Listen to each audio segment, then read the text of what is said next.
Welcome, dear travellers, to mystic bedtime stories, where ancient whispers meet modern dreams and forgotten civilizations come alive in the gentle embrace of nightfall. I'm your guide on this journey through time, and tonight we venture into the mist-shrouded realm of one of history's most enigmatic cultures. As you settle into your comfortable space, perhaps drawing a soft blanket closer or adjusting your pillow just so, know that you're about to embark on a voyage that spans over 4,000 years. Tonight we don't simply tell a story, we become time travellers, floating back through centuries of human memory to a land where two great rivers carved their way through mountain valleys, where mysterious people lived and loved and dreamed beneath the same stars you see tonight. Close your eyes now, if you haven't already, and let your breathing slow to match the ancient rhythms of the earth. Feel your body sinking deeper into rest as we prepare to journey to the Caucasus Mountains, to a time when the world was younger and the boundary between the physical and spiritual realms was as thin as morning mist. In the twilight hours between sleep and waking, between the known and the mysterious, there exists a space where archaeological fragments transform into living stories. Tonight, we enter that sacred space together. Guided by the whispers of a people who called themselves by no name that has survived, but whom we know today as the Kura and Araxes culture. Picture, if you will, the great Caucasus range rising like sleeping giants against a dusky sky. Between these ancient peaks, two rivers wind their way through valleys green with grass and dotted with wildflowers whose names have been forgotten by time. The Kura River flows eastward toward the Caspian Sea, while the Araxes meanders south and east, eventually joining its waters with those of the Caspian as well. It is here, in this land between waters, beneath mountains that have witnessed the birth and death of countless civilizations, that our story begins. The year is somewhere around 3500 BCE, though such measurements of time mean little in the realm of dreams and ancient memory.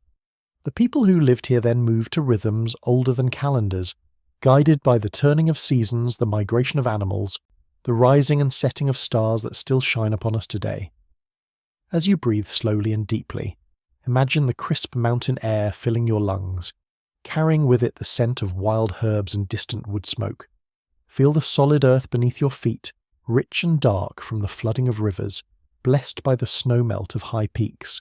This is a land of plenty, a crossroads where different peoples met and mingled, where ideas flowed as freely as the waters that gave this culture its name.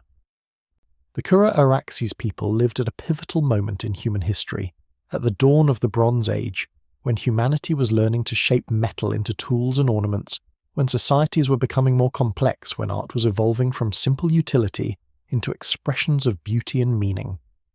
They were neither the first nor the last to inhabit this region, but they left behind traces that speak to us across the millennia, fragments of pottery decorated with mysterious symbols, the foundations of circular homes, evidence of lives lived fully within the embrace of mountain and valley. Tonight, as sleep approaches like a gentle tide, we will walk in their footsteps. We will sit by their fires, share their bread, listen to their stories told beneath star-filled skies. We will understand, perhaps for the first time, that history is not just facts and dates, but the accumulated dreams of all who came before us. So let yourself drift now, dear listener, into that state between sleeping and waking where all times exist at once, where the barriers between past and present dissolve like morning frost. Let the whispers of the Kura and Araxes people reach across 4,000 years to find you here, in this moment, ready to receive their ancient wisdom. Your eyelids grow heavy as we begin our journey. The modern world fades away like ripples on still water, and in its place, an older world emerges, a world of stone and bronze, of rivers and mountains, of people who lived close to the earth and understood secrets we have forgotten. Rest now, and let these whispers from the cradle of the Caucasus carry you into the deepest, most peaceful sleep, where dreams and history intertwine like the branches of ancient trees. In the beginning there was water and stone, wind and sky. Long before human voices echoed across these valleys, the Caucasus Mountains rose from the earth like prayers made manifest, their peaks scraping the belly of heaven while their roots delved deep into the world's foundation. Here, where Europe meets Asia, where the civilizations of Mesopotamia reached northward and the nomadic peoples of the steppes wandered south, the land itself became a storyteller, carving tales of patience and persistence into every gorge and plateau. Feel yourself floating now, weightless as a cloud, drifting over this ancient landscape as it existed 5,500 years ago. Below you stretches a world painted in shades of green and gold, where two great rivers trace silver threads through valleys that pulse with life.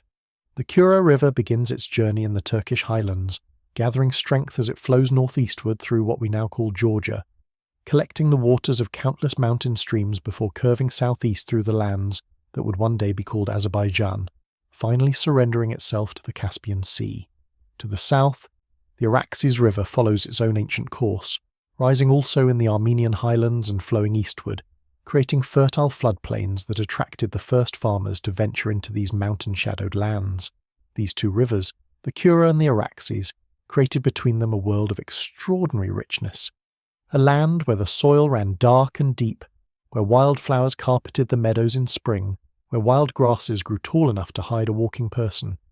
Allow yourself to descend now, gently as falling snow, until you stand upon the banks of one of these ancient waterways.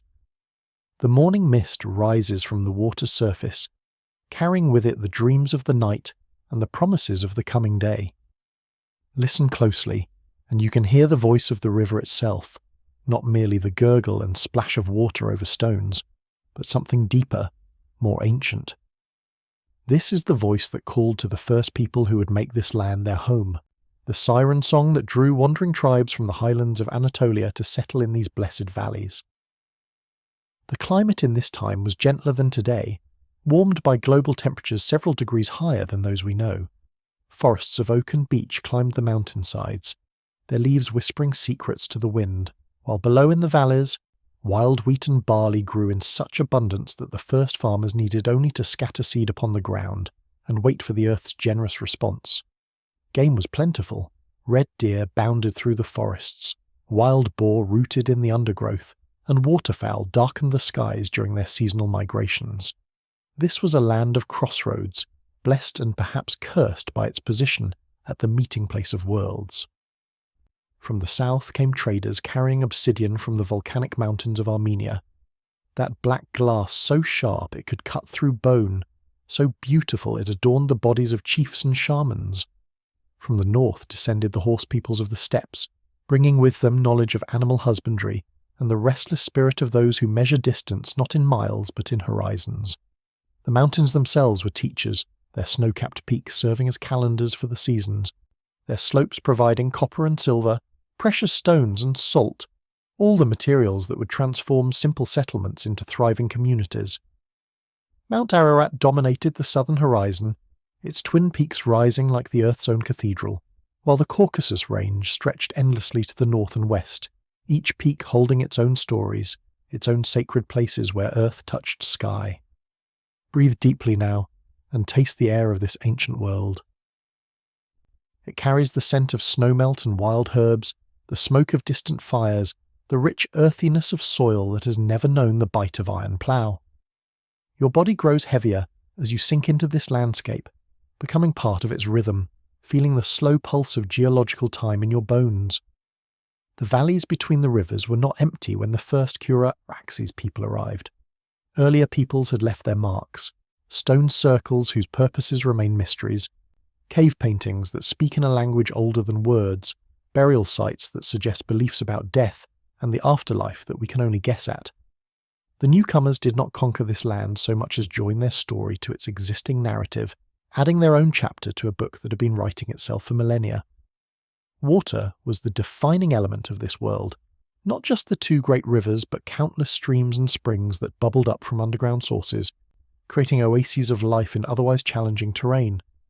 The people learned to read the landscape like a text, understanding which valleys would flood in spring, which slopes would provide the best grazing for their animals, which rocky outcroppings concealed veins of copper that could be worked into tools and ornaments.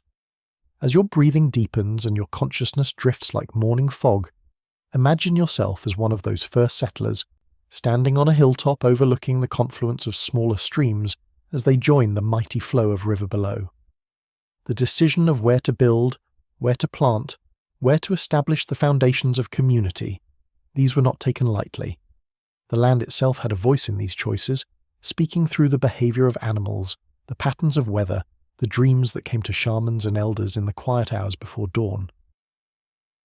This was a world where the boundary between the practical and the mystical was as thin as spider silk, where the choice of a settlement site might depend as much on the flight patterns of birds as on the availability of fresh water. The Kura Araxes people understood something we have largely forgotten, that human communities are not imposed upon the landscape but grow from it. Like flowers from well-tended soil, their roots drawing sustenance from depths we cannot see.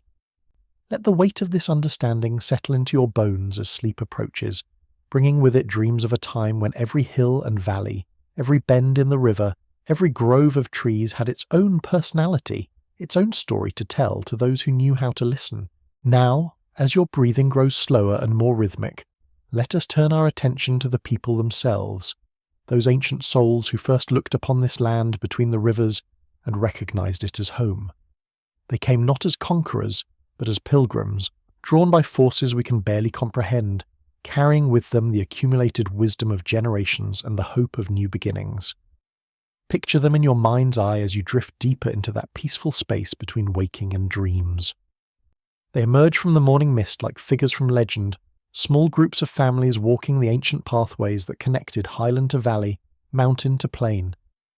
These were not the massive migrations of later history, but something more intimate, more organic, a gradual flowering of human presence across a landscape that had been waiting, perhaps for millennia, for the right moment to welcome them.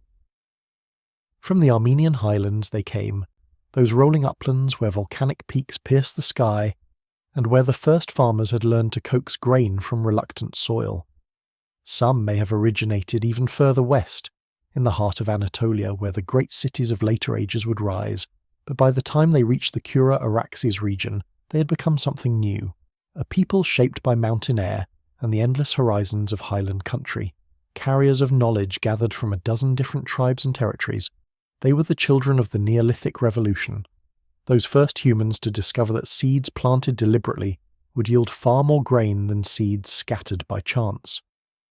Their ancestors had been among the first to understand that wild sheep and goats could be convinced to live in partnership with humans, providing milk and wool and eventually meat in exchange for protection and regular feeding. This was not merely practical knowledge but spiritual wisdom, the understanding that humans and other creatures could form bonds that transcended the simple relationship of predator and prey. Close your eyes more fully now and feel yourself becoming one of these ancient travellers. Your feet know the rhythm of walking over rough ground, your eyes automatically scan the horizon for signs of weather change, and your hands carry the calluses that come from working with stone and bone, wood and hide. You are part of a group of perhaps 20 or 30 people, 3 or 4 extended families bound together by ties of blood and marriage, by shared hardships and common hopes. The women among you carry more than just personal possessions. They are the keepers of seeds, carefully preserved from the previous harvest and carried in pouches made from the bladders of animals or woven from plant fibers with a skill that took years to master. These seeds represent not just future meals but future communities, barley and wheat that will anchor your people to specific places, creating the surplus that allows some members of the group to specialize in crafts other than food production. The men bear their own burdens of responsibility. They are the scouts and the protectors, but also the carriers of technical knowledge, how to knap flint into tools sharp enough to cut through hide, how to construct shelters that will withstand mountain storms, how to read the tracks of animals and the patterns of weather. Some among them show particular skill with the new technology of metalworking, understanding how copper can be extracted from certain types of rock and shaped into tools more durable than stone. But do not imagine these as rigid divisions, for in small communities survival depends on flexibility. Women who know plants also know which ones heal and which ones harm. Men who hunt also understand the behavior of domesticated animals. Children learn by watching and participating, their young minds absorbing knowledge that will serve them throughout their lives. Your group has been travelling for many days now, following paths that exist more in memory and instinct than as visible tracks upon the ground. You move with the seasons, timing your journeys to coincide with favourable weather, stopping to rest during the harshest month, always alert for signs that might indicate the presence of other human groups. The decision to settle in the Kura Araxes region was not made lightly or quickly. For several seasons, perhaps several years, your people explored these valleys, testing the soil, observing the patterns of flooding and drought, noting which plants grew wild and which animals seemed most abundant. They spoke with other groups already established in neighbouring territories, sharing information about weather patterns and seasonal changes, establishing the relationships of trade and cooperation that would become the foundation of regional prosperity. Feel the weight of this momentous decision as you sink deeper into the landscape of dreams. These people were not just choosing a place to build temporary shelters, but selecting the ground upon which their descendants would live for hundreds of generations.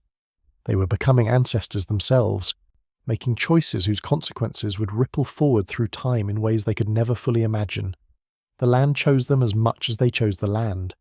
Something in the combination of soil and climate, water and stone, spoke to their deepest understanding of what a homeland should provide. Perhaps it was the way the morning light fell across the valleys, or the particular sound the rivers made as they flowed over rocky beds. Perhaps it was something more mystical, dreams sent by the spirits of place, visions that came to the shamans and elders during long nights of meditation and prayer. They brought with them not just tools and seeds and domestic animals, but stories, oral traditions that stretched back through countless generations, connecting them to the dawn of human consciousness. These stories would evolve in their new homeland, incorporating the personalities of local mountains and rivers, adapting to the rhythms of seasons as they played out in valleys between the Kura and Araxes. As your own consciousness drifts like smoke from a dying fire, imagine yourself sitting with these first settlers around their evening fires, listening to the ancient stories being retold for the first time in this new landscape. The storyteller's voice weaves through the darkness, speaking of heroes and gods, of the first humans and the animals that taught them to survive, of the great floods in the mountains that rose from the sea. Some among these people may have been the ancestors of the Armenians, carrying in their genes and their cultural memory the seeds of a civilization that would endure for thousands of years. Others may have been the forefathers of the Georgians, the Kartvelians, people who would develop their own unique language and customs, while maintaining connections to their Kura Araxes roots. Still others may have contributed to the genetic and cultural heritage of the Azerbaijanis, the Kurds, or other peoples of the Caucasus region. But in this moment of first settlement, these distinctions do not yet exist. There are simply people. Human beings making the eternal human choice to stop wandering and begin building, to transform themselves from travellers into inhabitants, from visitors into natives of a particular place. Let this understanding fill you with peace as sleep approaches ever more closely. You are connected to these ancient souls not just by the shared experience of being human, but by the dreams that connect all people across time, the dream of home, of safety, of a place where children can grow and learn, and eventually become the keepers of wisdom for the next generation. As your body settles deeper into comfort and your mind drifts like a leaf on gentle water, let us step through the doorway of time and enter the daily world of the Kura Araxes people. Here, in the soft space between sleeping and waking, we can walk among their homes, share their meals, and understand the quiet rhythms that shape their lives for over 1,000 years. The first thing you notice as you wander through one of their settlements is how perfectly the buildings seem to belong to the landscape, as if they had grown from the earth itself rather than being constructed upon it. These are not the grand monuments of later civilizations, but something more intimate, more human in scale. Round houses built from stones gathered from nearby hillsides, their walls rising in gentle curves that echo the contours of the surrounding hills.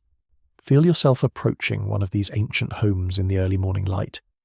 The structure before you is perhaps 15 feet across, its walls built from carefully fitted stones, mortared with clay mixed with chopped straw, a technique that creates walls both strong and flexible, able to withstand the earth tremors that occasionally shake these mountain valleys. The roof is a marvel of engineering simplicity, wooden beams radiating from a central point like the spokes of a wheel, supporting layers of thatch that will shed rain and snow while allowing smoke from the central hearth to escape. Step across the threshold now, ducking slightly to pass through the low doorway that helps conserve heat during the long mountain winters.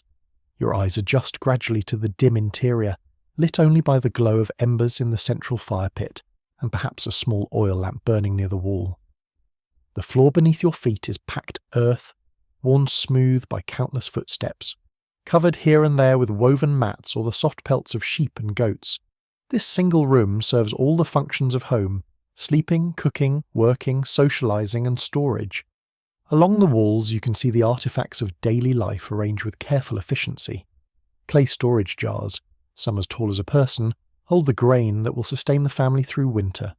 Smaller vessels contain oil pressed from olives or seeds, honey gathered from wild bees, dried fruits and nuts collected during autumn abundance, wooden bowls and bone spoons, stone grinding tools and bronze knives, each object worn smooth by use, each one essential to survival and comfort. The hearth at the centre of the room is more than just a place for cooking.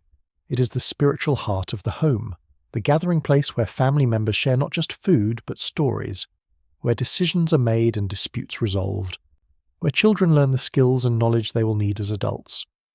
The fire burning there has been kept alive for years, perhaps decades, fed each day with wood gathered from the surrounding forests, its flames connecting this family to an unbroken chain of fires stretching back to the beginning of human time. As you settle into the comfortable rhythm of this ancient household, notice how different family members move through their daily tasks with practiced efficiency. The eldest woman of the family, her hair now silver but her hands still strong and sure, works at the large stone quern near the wall, grinding barley into flour with movements that have become as natural as breathing. The steady scraping sound of stone against stone provides a rhythmic accompaniment to the quiet conversations that flow around the room. Near the fire, younger women prepare the morning meal, their hands shaping flat bread from the freshly ground flour, adding wild herbs gathered from the hillsides to flavour the simple porridge that will provide sustenance for the day ahead. They work without haste, their movements economical and graceful, talking quietly among themselves in a language whose sounds have been lost to time, but whose cadences you can almost understand in the depths of your dreaming mind. The men of the household are preparing for their own daily tasks. Some will tend the flocks of sheep and goats that graze on the mountain slopes, reading the behaviour of their animals like a text that tells them about weather changes and the presence of predators. Others will work in the fields that surround the village, using simple wooden ploughs to turn the soil, planting the barley and wheat that forms the foundation of their diet. Watch now as children move freely through this space, neither ignored nor constantly supervised, learning through observation and gentle participation. A girl of perhaps 8 years sits beside her grandmother, her small hands helping to sort seeds that will be planted in spring, her eyes watching carefully as the older woman demonstrates which seeds are healthy and which should be discarded.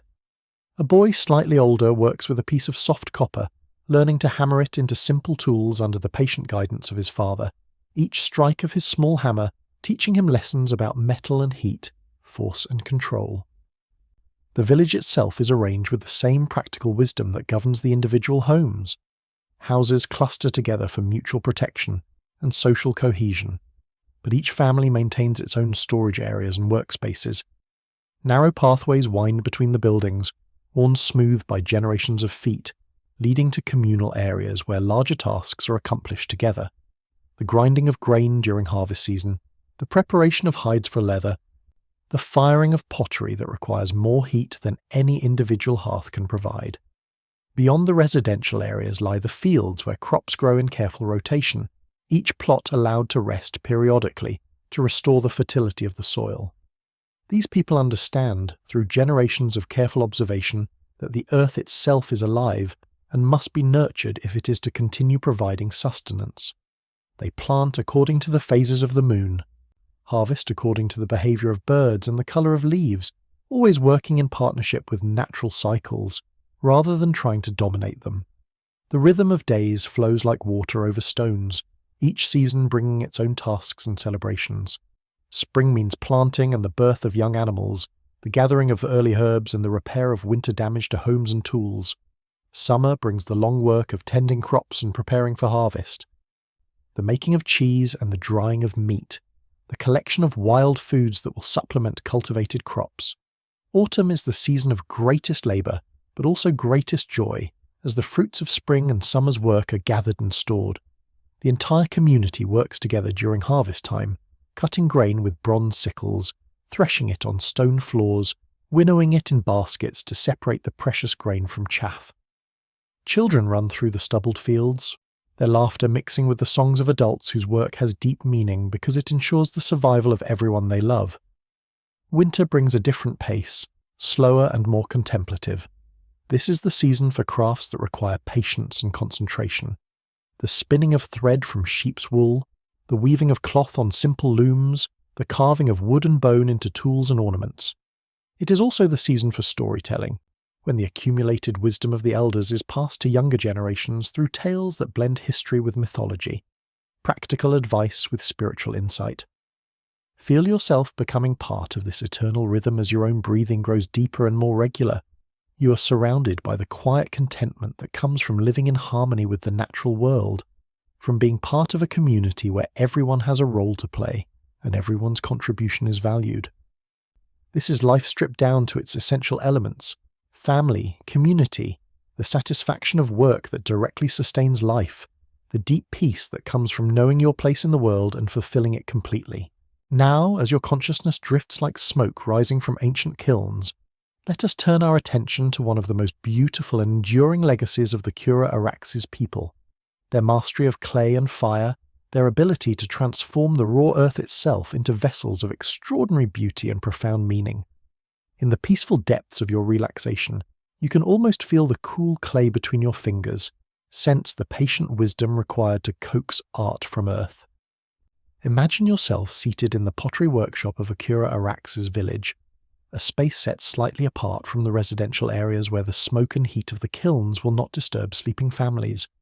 The floor beneath you is packed hard from years of use, stained with the rich browns and blacks of clay and ash. Around you, the tools of the potter's craft lie ready: smooth stones for burnishing, carved wooden paddles for shaping, sharp implements made from bone and bronze for decorating the soft clay before it meets the transformative fire. The potter, working beside you, is a woman whose hands tell stories of decades spent in communion with clay. Her fingers, stained permanently with the earthy pigments of her craft, move with a confidence that comes only from years of practice, years of learning to read the subtle language that clay speaks to those who truly listen. She's not just creating vessels for everyday use, but participating in an ancient dialogue between human creativity and the raw materials provided by the earth itself. Watch now as she begins her work, taking clay that has been carefully prepared, dug from deposits along the riverbank where centuries of flooding have created exactly the right mixture of fine particles and natural temper. This clay has been aged like wine, stored in covered pits where moisture and time work their own kind of magic, breaking down the larger particles, allowing the microscopic platelets that give clay its plasticity to align themselves in ways that make the material responsive to human touch. The vessel taking shape under her hands is unlike anything you might expect from pottery of this ancient period. Where many early ceramics are crude and purely functional, Kura and Araxes pottery achieves a sophistication of form and decoration that speaks to a culture with time for beauty, with appreciation for objects that serve both practical and aesthetic purposes. She begins with the base, working the clay in her palms until it reaches exactly the right consistency. Plastic enough to shape but not so wet that it will collapse under its own weight. The walls rise through a technique that requires no potter's wheel, built up gradually through the careful addition of coils of clay, each one smoothed and integrated into the growing form until no trace of the construction method remains visible. Feel the meditative quality of this work as your own breathing slows and deepens. There is no rush here, no pressure to complete the work quickly. The clay itself dictates the pace, requiring periods of rest as moisture levels equalize, as the structure gains enough strength to support additional height. The potter works in harmony with these natural rhythms, using the waiting periods to prepare clay for other projects, or to tend the fire that will eventually transform soft earth into permanent ceramic. The form emerging under her skilled hands is distinctively Kura and Araxes in its proportions and style. The base is relatively small and rounded, the walls flaring outward as they rise, then curving inward again to create a graceful shoulder before rising to form a tall, elegant neck. This is pottery that speaks of abundance, vessels designed to hold not just the necessities of life but its pleasures: wine made from wild grapes, fermented grain beverages, precious oils pressed from nuts and seeds. But the true artistry reveals itself in the decoration. Using a pointed tool made from polished bone, the potter begins to inscribe the leather-hard clay with patterns that carry meaning beyond mere ornamentation. Spirals that echo the motion of water, the growth of plants, the turning of seasons, zigzag lines that might represent lightning, flowing water, or the paths travelled by migrating animals. Cross-hatched areas that create texture and visual interest, while perhaps symbolising the weaving of human community into the fabric of the natural world. Some vessels receive even more elaborate decoration. Human figures so stylised they seem to dance along the curved walls, animals rendered with such economy of line that a few simple marks capture the essence of sheep, cattle, or wild deer.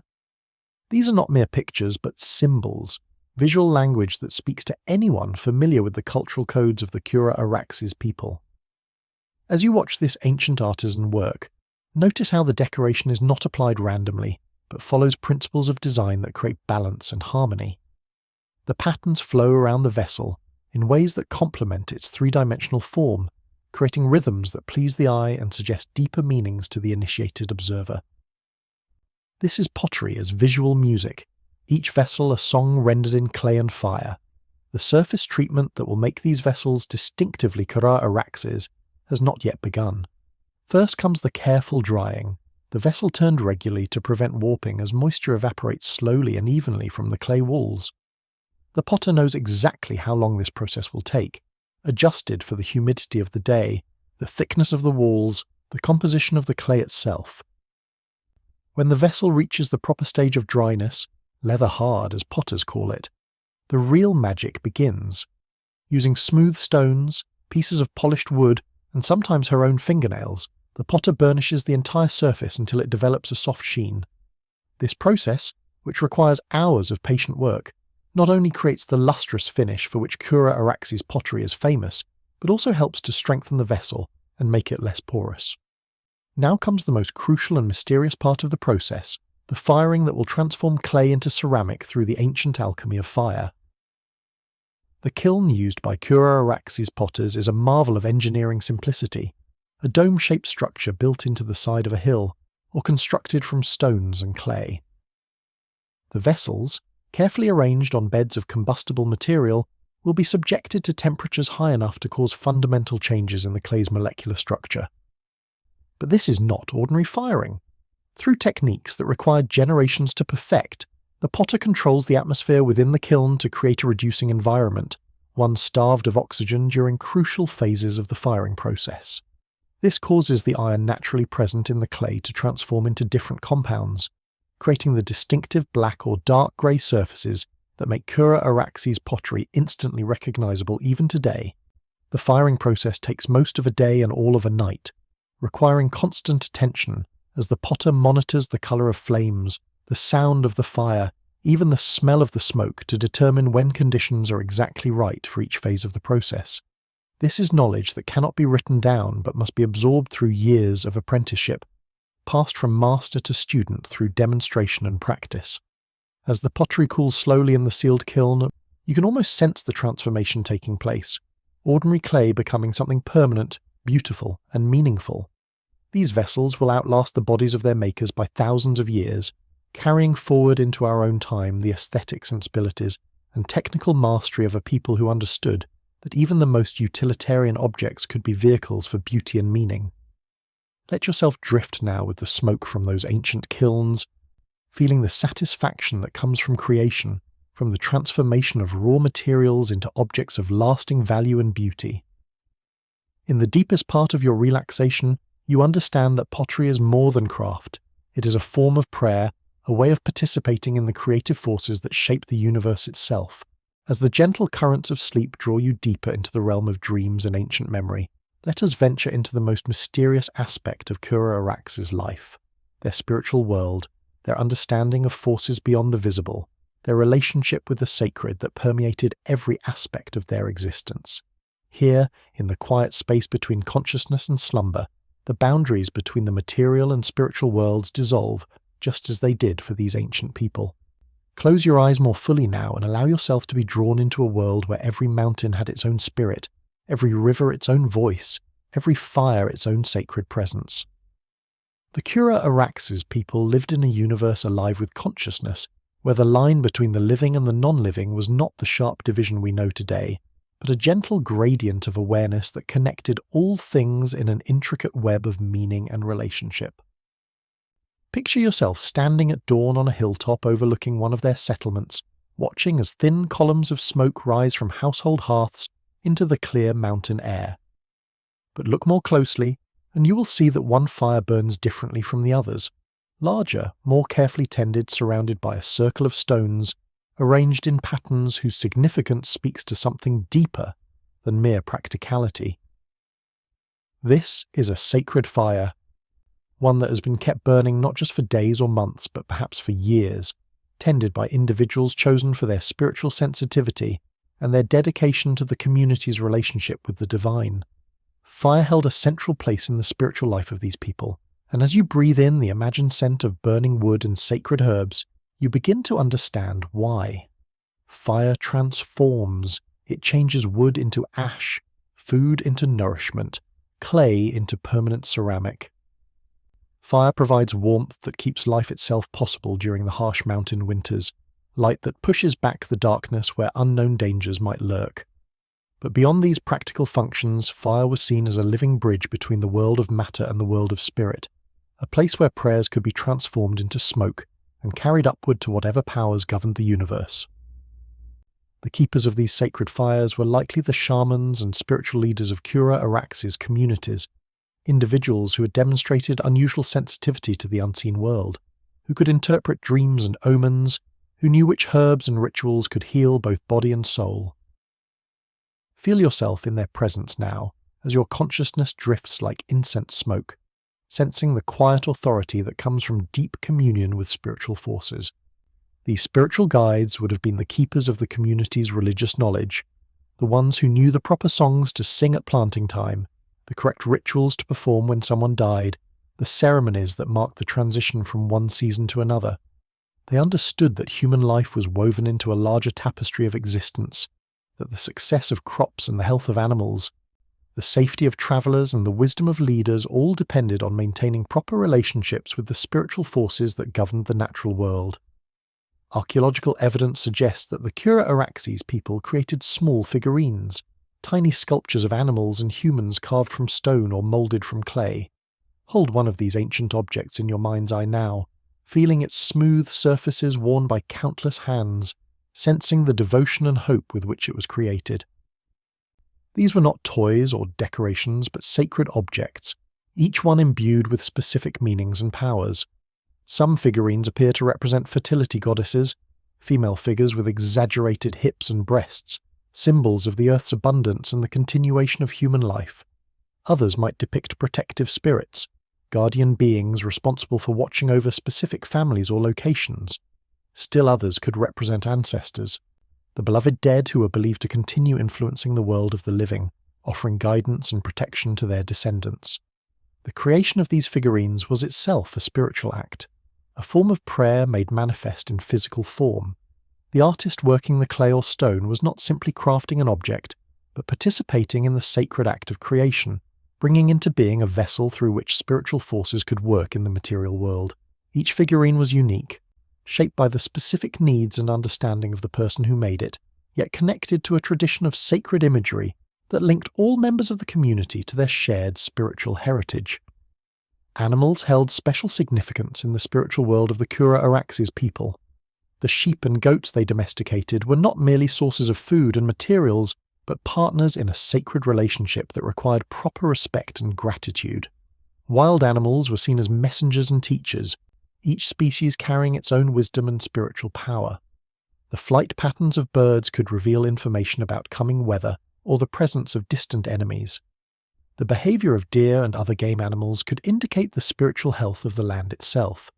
Breathe deeply now and allow yourself to enter into this worldview, where every living being participates in a great conversation, where attention to the natural world is not just practical but spiritual necessity. The shamans and spiritual leaders of these communities were skilled in reading this natural language, interpreting the messages carried by wind and water, understanding the significance of unusual cloud formations or the early blooming of certain flowers. Death, for the Kura and Araxes people, was not an ending but a transformation.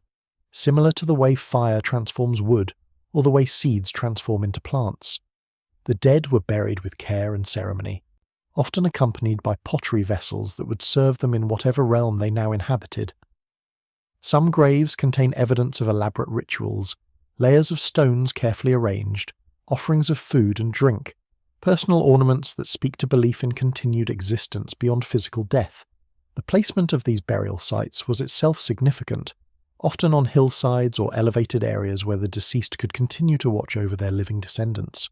These were not locations chosen for convenience, but sacred spaces where the boundary between the world of the living and the world of the dead was understood to be particularly thin, where communication between the realms remained possible for those who knew the proper rituals and approaches.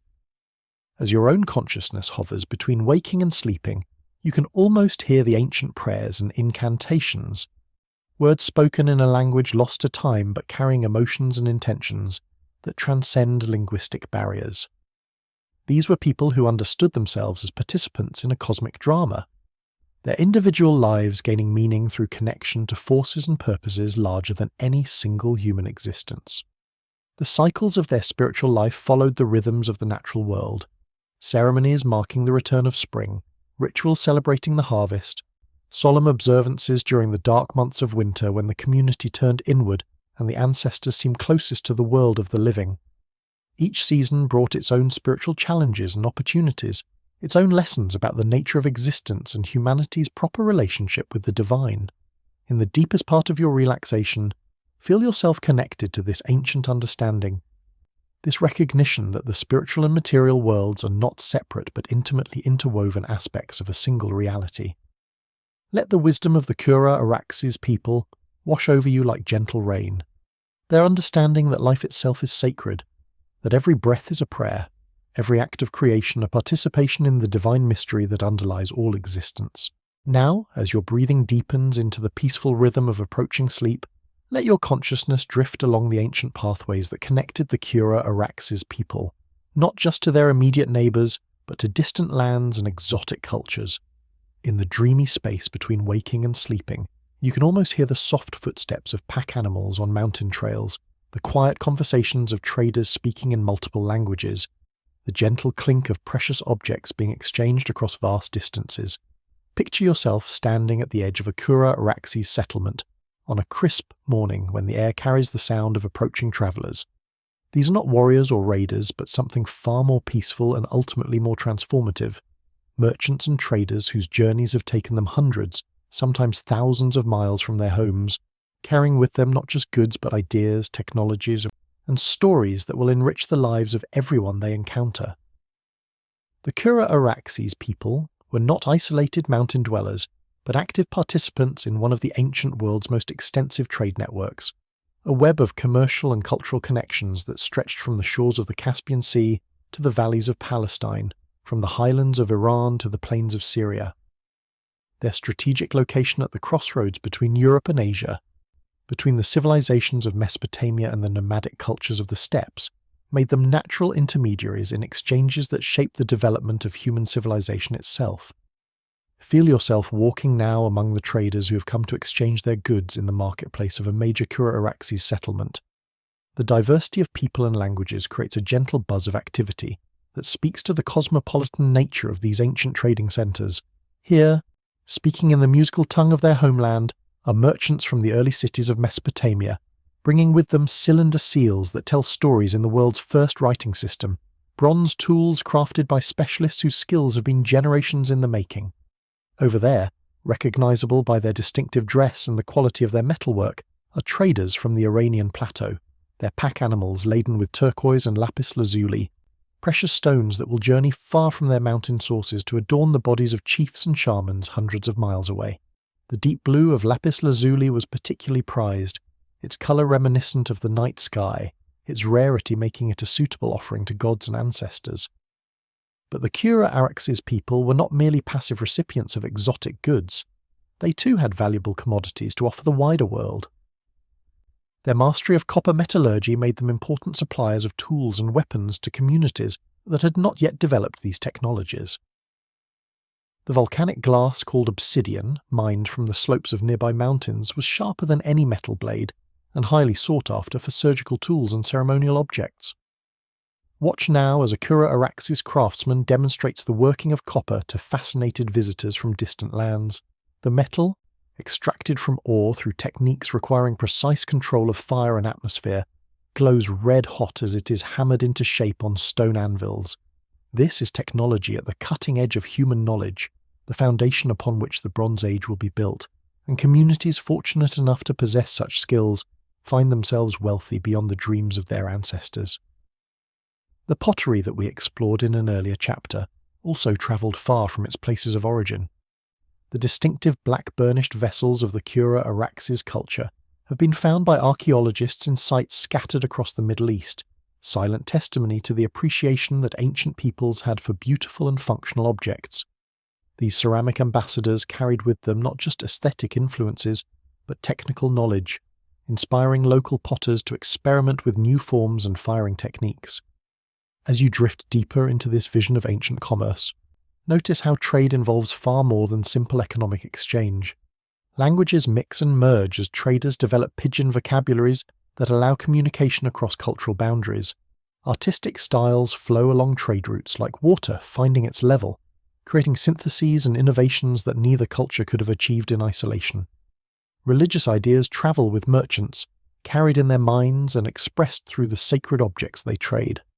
A trader from the Kura and Araxes region, returning from a journey to the Levantine coast, brings with him more than just exotic goods. His mind is filled with new concepts about urban organization gleaned from visits to early cities, architectural techniques observed in distant temples, agricultural innovations discovered in foreign fields. These ideas, shared around evening fires with family and friends, will gradually influence the development of his own community in ways that may not become apparent for generations. The routes themselves become sacred through constant use, marked by shrines where travelers offer prayers for safe passage and successful ventures. Certain mountain passes are known by all traders, their approaches marked by cairns built up stone by countless hands, their summits offering views that encompass the geographic scope of the known world. To stand in such places is to feel connected to the great human adventure of exploration and discovery. The impact of this extensive trade network on Kura and Araxes culture cannot be overstated. Communities that might have remained isolated and static instead became dynamic centres of innovation and cultural synthesis. The constant flow of new ideas and technologies created an atmosphere of experimentation and adaptation that allowed these ancient people to thrive for over 1,000 years. Tools and techniques developed in one region rapidly spread throughout the network. A new method of hafting bronze tools to wooden handles, perfected in an Anatolian workshop, might be common knowledge in Caucasus communities within a single generation. Artistic motifs that originated in Mesopotamian temples could appear on pottery made in Armenian highlands, transformed and adapted to local aesthetic sensibilities, but still recognizably part of a shared visual vocabulary. Feel the excitement that must have accompanied the arrival of trading caravans, bringing news from the wider world along with their material goods, stories of distant cities with walls that touch the sky, of kings who command thousands of followers, of new gods worshipped in magnificent temples. All of these tales expand the mental horizons of people who might never travel more than a few days' walk from their birthplaces. But perhaps most importantly, this network of trade relationships created bonds of mutual dependence and respect that helped to maintain peace across vast regions. Communities that might have viewed each other as potential enemies instead developed interests in each other's prosperity and stability. The Kura and Araxes trader, who has established profitable relationships with customers in a dozen different cultures, becomes an ambassador for peaceful coexistence, a living bridge between potentially hostile worlds. As your consciousness drifts like a caravan following ancient routes across dreamy landscapes, you begin to understand that these ancient trading networks were not just about commerce, but about the fundamental human drive to connect with others, to share the fruits of creativity and labour, to participate in something larger than any individual community or culture. The whispers of the Kura and Araxes people that reach us across 4 millennia speak not just of their own achievements, but of humanity's eternal journey toward understanding and cooperation. As you sink deeper into the peaceful embrace of approaching sleep, let us gently turn our attention to one of history's most profound mysteries, the gradual fading of the Kura and Araxes culture around 2200 BCE. But this is not a story of sudden catastrophe or violent destruction. Instead, it is something more subtle, more mysterious, like the way morning mist slowly dissolves when touched by the first rays of sunlight, leaving behind only the memory of its presence and the landscape it once veiled. Picture yourself standing in one of the great settlements of the Kura and Araxes people during their final centuries, but something has changed in the atmosphere. The trading caravans that once arrived regularly with goods from distant lands now come less frequently, their pack animals carrying smaller loads, their leaders speaking of difficulties in regions that were once reliable partners in commerce. The workshops that once rang with the sounds of copper being hammered into tools and weapons operate on reduced schedules, their masters teaching fewer apprentices the secrets of metalworking. This is not decline in the sense of decay or collapse, but rather a gradual transformation, a slow-motion evolution that spans several generations. Children who grow up hearing stories of the great trading expeditions of their grandparents find themselves living in a world where such journeys have become rare and dangerous. The cosmopolitan atmosphere that once characterized these mountain communities gives way to something more insular, more focused on local concerns and immediate survival. Feel yourself moving through this changing world as your consciousness drifts like autumn leaves on gentle wind. The causes of this transformation remain largely mysterious to us, hidden beneath layers of time and the absence of written records. But we can sense some of the forces at work, the way a person with perfect pitch can detect notes that others cannot hear. Climate change may have played a crucial role, though not the dramatic shifts we sometimes imagine when we hear those words. Instead, picture subtle alterations in rainfall patterns, growing seasons that become less predictable, mountain snowpacks that no longer provide the steady water supply that agricultural communities depend upon. These changes would have been barely noticeable to any single generation, but their cumulative effect over decades and centuries would have fundamentally altered the conditions that allowed Kura and Araxes culture to flourish. The great trade networks that we explored in the previous chapter were themselves vulnerable to disruptions in distant regions. Political upheavals in Mesopotamia, invasions of nomadic peoples into settled areas, the rise of new powers that controlled key mountain passes, all of these developments hundreds of miles away could have profound effects on communities that had come to depend on regular commercial exchange for their prosperity. Breathe slowly and deeply now, and imagine the conversations that might have taken place around evening fires as the elders of these communities tried to understand the changes taking place around them. The old man who remembers when dozens of different languages could be heard in the marketplace, speaking to his grandson who has never seen a foreign trader. The master potter whose distinctive black burnished vessels were once sought after by collectors in distant cities, now finding demand limited to local customers. But this is not a story of simple abandonment or the death of a culture. Instead, it is something more complex and ultimately more hopeful, a process of transformation and integration that ensured the survival of Kura and Araxes' knowledge and traditions, even as their distinctive cultural identity gradually merged with newer developments in the region. Watch now as younger generations begin to adopt different styles of pottery, influenced by new peoples moving into the region from the north and east. The round houses that were once the standard form of architecture give way to rectangular buildings that make more efficient use of available space and materials. The burial customs that connected families to their ancestors evolved to accommodate new spiritual influences and changing beliefs about death and the afterlife. Some communities may have made conscious decisions to relocate, following traditional migration routes to regions where conditions remained more favourable for their way of life. Archaeological evidence suggests that Kura and Araxes' cultural elements appear in new locations during this period, carried by groups who preferred to maintain their traditions in new settings, rather than adapt them to changing conditions in their ancestral homeland. Others chose to remain in their traditional territories, but to adapt their culture to new realities. These communities became the bridge between the Kura and Araxes' heritage and the cultures that would succeed them in the region. The Trialeti culture of the Middle Bronze Age, the powerful kingdom of Urartu that would dominate the region 1,000 years later, and ultimately the historical peoples we know today as Armenians, Georgians, and Azerbaijanis. As you drift deeper into the peaceful realm of approaching sleep, sense the poignancy, but also the inevitability of this transformation. All cultures evolve, change, and eventually merge with others to create something new. The Kura Araxes people were not failures because their distinctive culture did not survive unchanged for thousands of years.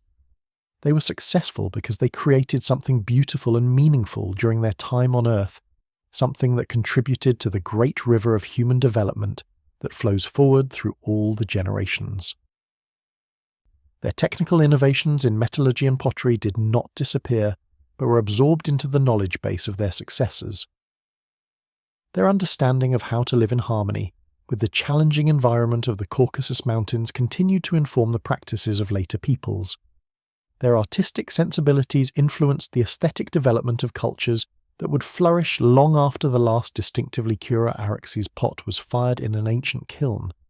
Perhaps most importantly, their genes continued forward, carried in the bodies of children and grandchildren who might have lived quite different lives from their ancestors, but who retained in their very cells the biological heritage of these ancient mountain dwellers. The faces we see today in the markets of Yerevan and Tbilisi, the voices we hear singing traditional songs in the villages of the Caucasus, carry forward the living legacy of the Kura Araxes people. In your deepest state of relaxation, you begin to understand that endings are also beginnings, that what appears to be loss from one perspective reveals itself as transformation from another.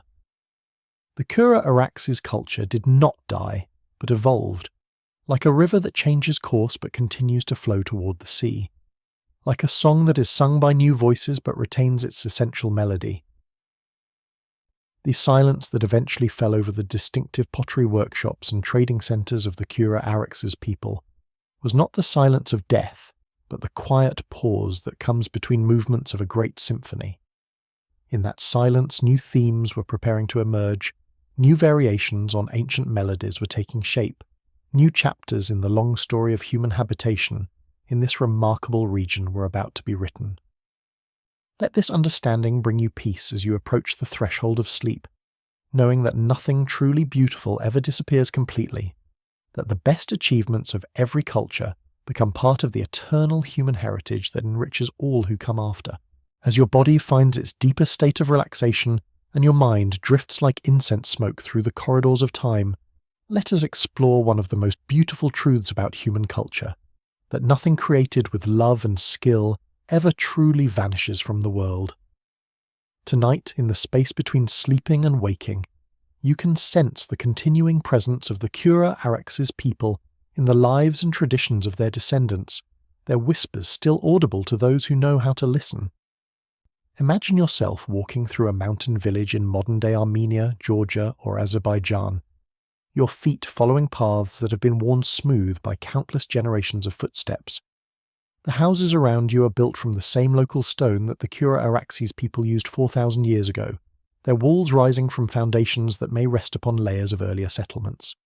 The mountains that frame the horizon are unchanged, their peaks still catching the first light of dawn just as they did when the ancestors of these modern villagers first looked upon them with wonder and reverence. Stop now at the home of an elderly woman whose hands show the calluses and stains of a lifetime spent working with traditional crafts. Watch as she takes clay from a deposit that has been used by potters for millennia, her fingers moving with motions that echo techniques passed down through countless generations. Though her pottery may lack the distinctive black burnish of classical Kura Araxes ceramics, the fundamental understanding of how to coax beauty from earth and fire flows through her work like an underground river, connecting her to ancestors she has never heard named but whose knowledge lives on in her skilled hands. The patterns she traces in the soft clay before firing carry forward motifs that would be recognizable to a Kura Araxes potter, spirals that speak of water and growth, crosshatched designs that suggest the weaving of human community into natural order, stylized animal forms that honor the creatures who share this mountain landscape. These are not conscious copies of ancient designs, but the natural expressions of an aesthetic sensibility that has been shaped by the same landscape, the same seasonal rhythms, the same relationship between human creativity and natural materials. Listen now to the songs that drift from open windows as families gather for evening meals, melodies that seem to carry the essence of mountains and valleys in their rising and falling phrases. The languages have evolved, the words have changed, but the musical structures that give these songs their emotional power echo patterns that may be older than written history. These are lullabies that have been sung to babies for thousands of years, work songs that have helped people maintain rhythm during repetitive tasks, celebration songs that have marked important moments in countless lives. Feel yourself moving through a traditional wedding celebration in a Caucasus mountain village, sensing how the rituals that unite two families draw upon wells of custom that run deeper than any individual memory. The sharing of bread and salt, the blessing of the couple with grain and flower petals, the dances that connect the participants to the rhythms of earth and sky, all of these carry forward the understanding of earlier peoples that human life gains meaning through connection to forces larger than individual desire or ambition. The textiles displayed at such celebrations tell their own stories of cultural continuity. The geometric patterns woven into carpets and clothing speak a visual language that connects modern craftspeople to traditions extending back through the Bronze Age and beyond. The techniques used to prepare wool, to spin thread, to dye fibers with colours extracted from local plants, all of these preserve knowledge that the Kura Araxes people would have recognised and appreciated. Breathe deeply now, and allow your consciousness to drift through the architectural landscape of the modern Caucasus, noticing how traditional building methods continue to reflect the same practical wisdom that guided ancient construction. Houses built into hillsides to take advantage of natural insulation, roofs designed to shed the heavy snows of mountain winters, courtyards arranged to capture warming sunlight while providing protection from harsh winds. All of these represent the accumulated learning of countless generations who understood how to live comfortably in this challenging but beautiful environment. The spiritual life of modern Caucasus communities also carries forward echoes of their Kura Araxes heritage, though filtered through layers of later religious development. The reverence for sacred fires that remains central to Zoroastrian communities in the region connects directly to the fire-centered spirituality of their ancient predecessors. The veneration of mountain peaks as holy places, the belief that certain springs and groves possess special spiritual power, the understanding that natural landmarks serve as bridges between the material and spiritual worlds, all of these reflect continuities that span millennia. Even the famous hospitality of Caucasus peoples, their tradition of treating guests as sacred responsibilities, may echo social customs that helped ancient trading communities maintain the peaceful relationships necessary for commercial success. The elaborate toasting traditions that mark formal meals, the careful attention to precedence and honour that govern social interactions, the understanding that individual reputation reflects upon entire family lineages, these social technologies for maintaining community harmony have roots that extend far into prehistory. As you sink deeper into peaceful contemplation, notice how modern agricultural practices in the region continue to demonstrate wisdom inherited from ancient farmers. The terracing of steep slopes to prevent erosion, the rotation of crops to maintain soil fertility, the integration of animal husbandry with crop production to create sustainable farming systems, all of these represent the refinement of techniques that were already ancient when the Kura Araxes people first settled these valleys. The metallurgical traditions that made the Kura Araxes people wealthy and influential also live on in the region, though now expressed through different materials and technologies. The town of Alaverdi in Armenia, built around copper mining and smelting operations, continues an industrial tradition that stretches back to the Bronze Age. The decorative metalwork produced by craftsmen throughout the Caucasus, elaborate belt buckles, ornate jewellery, ceremonial weapons, demonstrates techniques and aesthetic sensibilities that would have been familiar to ancient metalworkers. Feel the deep satisfaction that comes from recognizing these connections, understanding that you are witnessing not just the preservation of old ways, but their continued evolution and adaptation to changing times. The Kura Araxes legacy is not a museum exhibit, but a living tradition that continues to grow and change while maintaining its essential connection to the land and people who have shaped its development. In the genetic heritage of modern Caucasus populations, scientists can trace direct biological connections to the Kura Araxes people, evidence that these ancient communities were indeed the ancestors of contemporary Armenians, Georgians, and Azerbaijanis. But more important than genetic continuity is cultural continuity, the transmission of knowledge, values, and ways of understanding the world that connect modern people to their ancient heritage. The children playing in contemporary mountain villages are learning games that teach them about seasonal cycles, about the behavior of animals, about the properties of natural materials. These games, passed down through generations, carry forward the accumulated wisdom of peoples who understood that education happens not just through formal instruction, but through participation in the daily life of communities that have learned how to thrive in their particular environment. As your breathing becomes even slower and more peaceful, allow yourself to feel the continuity that connects you to this ancient heritage. Whether or not you share genetic ancestry with the Kura and Araxes people, you participate in the same human story of learning to live creatively and sustainably on the earth, of finding beauty in practical objects, of maintaining community bonds across differences of opinion and circumstance. The whispers of the Kura and Araxes culture that reach us across 4 millennia are not just historical curiosities, but living wisdom that remains relevant to contemporary challenges. Their understanding of how to create beauty within practical constraints, how to maintain peaceful relationships with diverse neighbours, how to adapt ancient wisdom to changing circumstances, all of these offer guidance for people struggling with similar challenges in our own time. In your deepest state of relaxation, you begin to understand that the true achievement of the Kura and Araxes people was not any particular technology or artistic style, but their demonstration that human communities can flourish for centuries by maintaining balance between innovation and tradition, between individual creativity and community values, between human needs and environmental sustainability. This balance, this wisdom, continues to echo through the mountains and valleys they once called home, waiting to inspire anyone willing to listen to their gentle, persistent whispers. Now, as you rest in the deepest peace, suspended between the world of waking thoughts and the realm of dreams, let me ask you a question that touches something ancient within your soul. As you have journeyed with me tonight through the mist-covered valleys and sun-warmed hills of the Kura and Araxes homeland, have you felt something strangely familiar? Has there been a moment when the landscape we've painted in words seemed less like a foreign country and more like a half-remembered home? Close your eyes more fully now if they are not already closed, and let your consciousness drift back to those mountain mornings we explored together, when smoke rose from circular hearths and the first light touched the peaks with gold.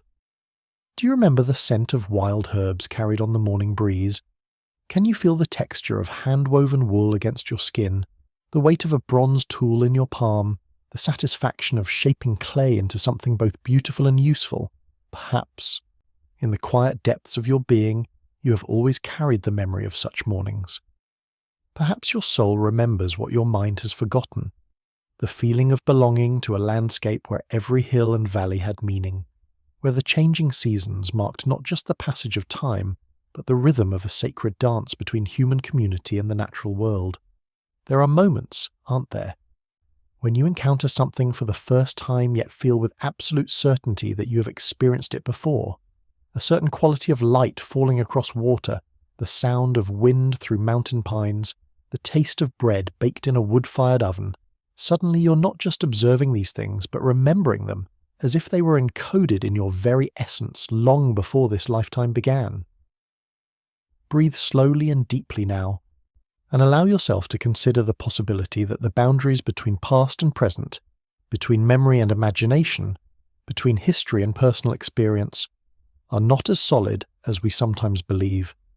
In the relaxed state you have now achieved, where the analytical mind has quieted and deeper forms of knowing can emerge, you may find yourself accessing memories that belong not just to your individual life, but to the vast collective experience of humanity itself. Feel yourself walking now along the banks of the ancient Araxes River, your bare feet finding their way along paths worn smooth by countless generations. The water beside you speaks in a voice you understand without words, carrying messages from the mountains to the sea, from the past to the present, from the realm of memory to the world of dreams. This is not just any river, but the river that has always flowed through your deepest dreams, the water that has always called to your soul with promises of home and belonging. The people you encounter along this dreamy riverbank are not strangers, but family members you have somehow always known. The woman grinding grain at her stone quern looks up and smiles at you with eyes that mirror your own. The children playing in the shallows run to greet you with the unself-conscious joy of those who recognize a beloved relative returning from a long journey. The elderly man tending the sacred fire nods at you with the deep satisfaction of one whose vigil is finally being shared. In this place between sleeping and waking, between history and eternity, you begin to remember things you never learned. Your hands know how to work the clay, how to kindle fire from flint and steel, how to read the subtle signs that indicate changes in weather.